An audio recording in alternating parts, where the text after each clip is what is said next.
Hi, we're here at the dog park.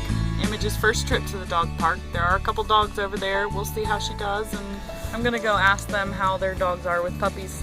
Some older dogs, or adult dogs, don't get along well with dogs. Image, you wanna go play? You wanna go play? Do you? With my greasy, grubby hands?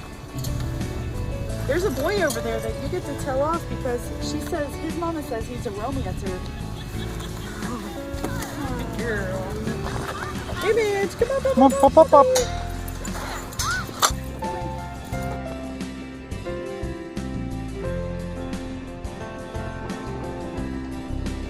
A dog park can be a good place to bring your dog for exercise and socialization. It can be a place to meet other dog people and make friendships, but can also be a place where dogs and or people can get traumatized and or injured. Proper etiquette for both humans and dogs is important. While part of what's necessary for a positive experience depends on others doing their part, these are some of the things you can do to make sure you're doing yours. If your dog's been resting for a while, it's a good idea to take the edge off of their energy before bringing them to the dog park. This will help reduce the entrance risk. An overexcited dog in the mix of greeters raises the risk of an incident. Your dog should be responsive to basic commands from you, such as sit, come, and leave it. You need to be able to have control of them if a situation arises to prevent them from harassing others or recall them from potential trouble. If you are not your dog's pack leader, don't bring them to the park. Keep your dog in the size appropriate area. Many dog parks have an area for large dogs and an area for small dogs. Make sure your dog has proper greeting skills. Over-sniffing other unwilling dogs and dominant humping are just two of the kinds of rudeness that should be trained out or at least be able to be stopped on command before bringing a dog to the park. Calm, assertive approaches are important. Tension travels down the leash.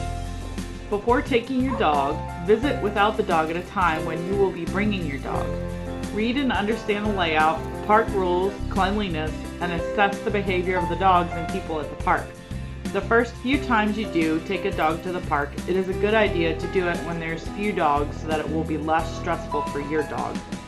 Small dogs should not be in the same area with large dogs as a general rule. Ideally, every dog park should have at least 2 gates into the play areas.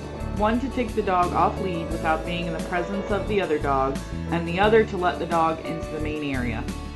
Take the leash off of your dog before entering the park, and while in the park, your dog should not be on a leash.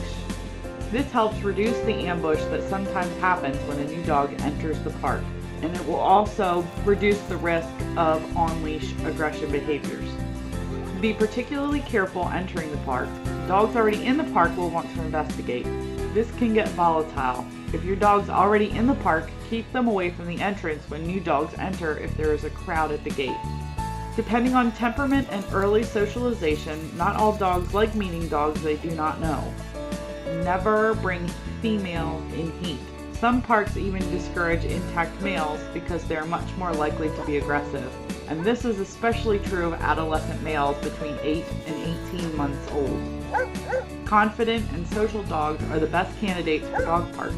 Reactive, fearful, or aggressive dogs are not appropriate for dog parks.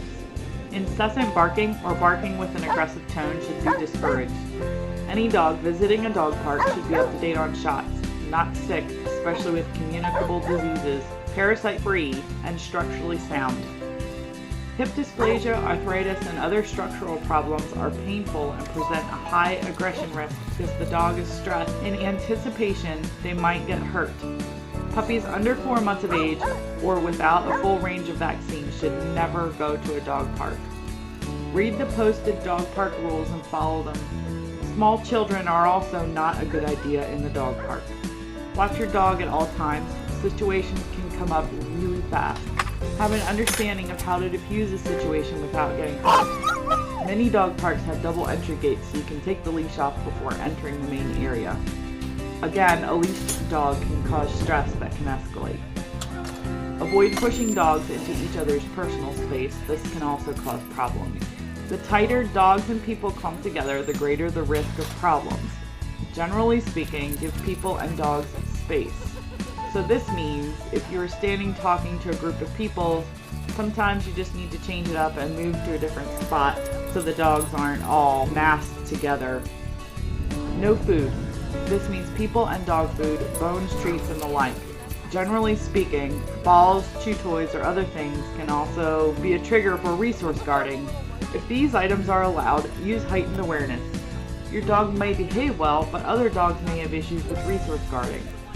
Dog parks are not a place to work on behavior issues. If you have a dog that has behavior issues or lacks response skills to basic commands, a dog park is not the place to work that out.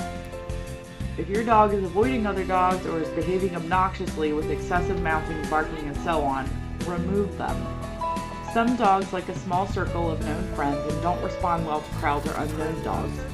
Getting your dog socialized to large crowds may take time and strategic planning to make the process slow and confidence building rather than rapid and traumatizing. No choke, prong, or shock collars, no harnesses, elaborate collars, just plain buckle collars. The others can cause issues during play. If someone points out your dog's behavior is out of line, don't get defensive. If a human or dog is being inappropriate, assume they don't know better. A positive approach usually works better with humans and dogs. If the situation can't be resolved peacefully, leave. To really be on top of what's going on is also a good idea to understand dog language. To know what it means when dogs change the shape of their ears, eyes, body stance, and tail wags. This can help you to read the conversation going on in the dog park and make it more likely that you can head off any problems before they arise. I hope you find these tips useful. There are also a number of sites such as the ASPCA where you can find additional information.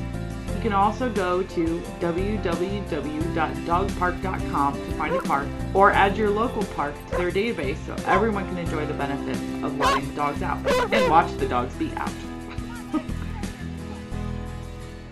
After they either click or don't click, you can just make the video pop up. Thank you for subscribing.